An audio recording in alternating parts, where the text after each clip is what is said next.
Bem-vindos a mais um Deep Dive. Hoje, o nosso mergulho é numa história, assim, fundamental, das mais conhecidas mesmo, a Travessia do Mar Vermelho, lá do livro de Êxodo.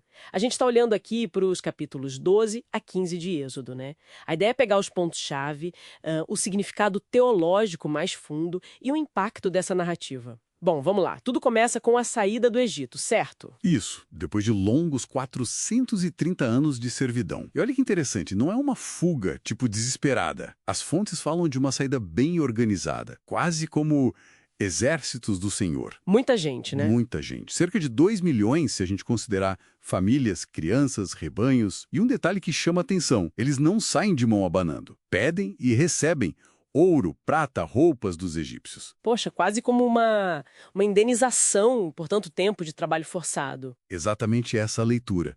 É visto como um ato de justiça divina, sabe? Cumprindo uma promessa antiga, lá para Abraão. Isso reforça que a saída foi direcionada por Deus, não só um escape. Entendi. Mas essa liberdade mal começou e já veio um teste gigantesco. Guiados por Deus, né, naquela coluna de nuvem e fogo, eles acabam num beco sem saída. Mar Vermelho na frente, montanhas do lado e o exército do faraó vindo atrás com tudo. Imagina o pânico. Total. E esse cenário, essa impossibilidade estratégica, é teologicamente muito importante, Por quê? porque tira qualquer possibilidade de salvação por esforço humano. Prepara o palco para Deus agir de forma espetacular, puramente divina. Aí vem a instrução para Moisés, direto de Deus. Não tenham medo, fiquem firmes, vejam o livramento. O Senhor vai lutar por vocês, fiquem calmos. Que ordem, hein? No meio daquele caos. Uma chamada radical à fé.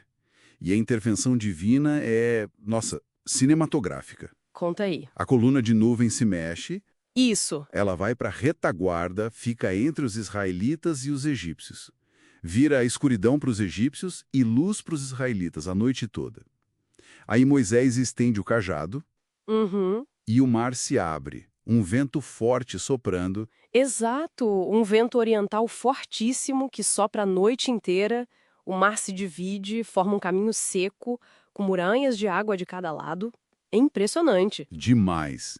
Os israelitas passam em segurança, mas os egípcios, na arrogância deles... Tentam seguir, claro? Mas aí, por ordem divina, também as águas voltam ao normal e o exército todo do faraó, carros, cavaleiros, tudo é destruído.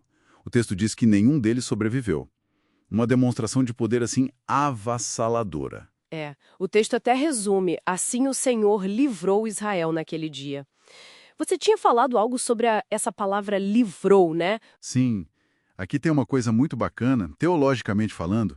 A palavra hebraica para livramento ou salvação é Yasha. Yasha. Isso. É a raiz do nome Jesus, Yashua. Então essa história não é só um evento do passado. Ela já aponta, é um tipo, da salvação maior que a gente vê depois, em Cristo. A libertação vem só de Deus. E o povo, como reagiu vendo tudo aquilo? Imagina, uma mistura de temor, aquele respeito profundo por Deus, sabe? E uma confiança renovada nele e também em Moisés como líder. Aquilo ali solidificou a relação deles com Deus. E essa experiência toda explode em música, em celebração, lá em Êxodo 15, né? Correto. Uma explosão de louvor mesmo. Primeiro o cântico de Moisés e depois Miriam, irmã dele, que é chamada de profetisa, aliás. Ah, interessante. Sim, ela lidera as mulheres com tamborins, com danças. Celebram Deus como um guerreiro poderoso, um rei eterno, santo, glorioso.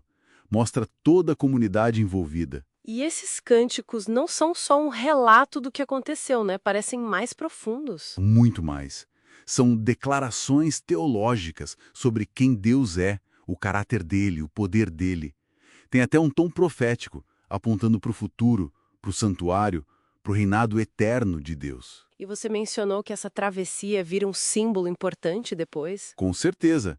O apóstolo Paulo usa como uma figura do batismo, lá em 1 Coríntios.